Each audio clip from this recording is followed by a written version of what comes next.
ఈరోజు ఒంగోలులో కురిసిన వర్షం ప్రజల్ని చల్లపరిచింది. గత కొన్నాళ్ళుగా వేసవి వేడి మరియు ఎన్నికల వేడిలో ఉన్నటువంటి ప్రజలు ఈరోజు చల్లని వర్షంతో వారు చల్లదనాన్ని పొందారు, ఉపశమనాన్ని పొందారని చెప్పడంలో అదంటారు. కానీ ఎన్నికల వేడిని ఎన్నికలు పూర్తయ్యే సందర్భంగా తగ్గిస్తే ఈరోజు వేసవి వర్షం చల్లబరిచింది. ప్రజలు ప్రశాంతమైనటువంటి అభిప్రాయంతో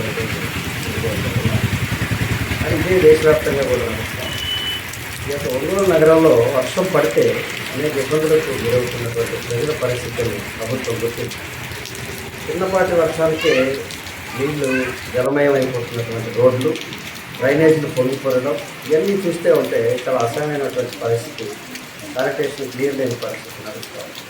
గత దశాబ్దాలుగా చేస్తున్నటువంటి ఈ నగరపాలక సంస్థ లేదా మున్సిపాలిటీ ప్రభుత్వాలు యొక్క డ్రైనేజ్ టెక్నాలజీని అమలు చేయడంలో చాలా వైఫల్యం చెందారు. ఎప్పుడు చూసినా ప్రతి చిన్నపాటి వర్షానికి ట్రాఫిక్ జామ్ అవుతూ నీళ్లు రోడ్లను ఆక్రమిస్తున్నటువంటి పరిస్థితి మనకి.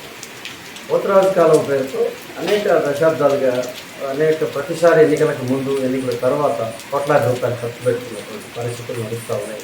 కానీ పోతరాజు కాలం ఏమైందనేది ఎవరికి. కానీ నిరంతరం ఆక్రమణకు గురవుతున్నటువంటి ఆ పరిస్థితులను మనం చూస్తూ ఉన్నాం. అక్కడ పోతరాజు కాలం చుట్టూ పేదల పేరుతో పెద్దలే ఆక్రమిస్తున్నటువంటి పరిస్థితులు. పోతరాజు కాలం క్లియర్గా అవుట్పుట్ ఉండగలిగేటువంటి డ్రైనేజ్ వ్యవస్థని ఈరోజు పాలకులు ప్రతిసారి దాన్ని ఆదాయ మార్గంగా అన్వేషిస్తూ ఉన్నారు. దాన్ని ఆదాయంతో సరిపుస్తూ ఉన్నారు.